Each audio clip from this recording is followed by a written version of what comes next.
Hello!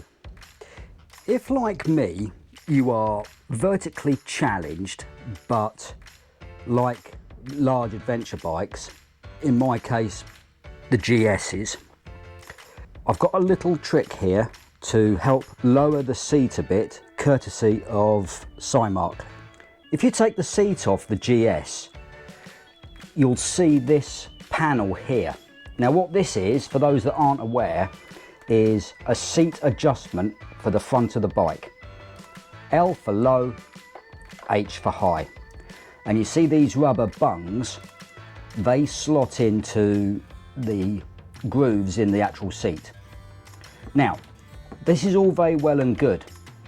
However, if you take the panel off and remove them, you'll notice that the hole is central to the bung. Now Cymarc has come up with a genius little idea of helping you to lower the seat that little bit extra.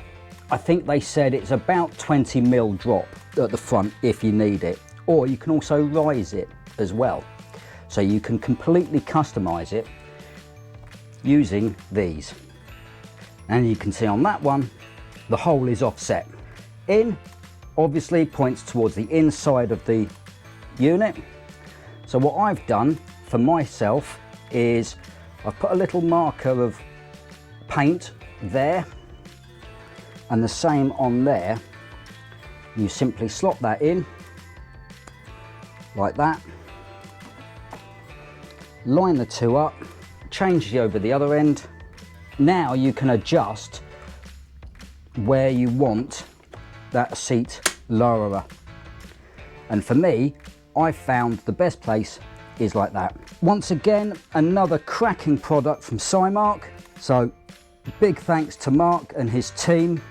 Always happy to support their company. I've bought numerous products from them in the past for two reasons.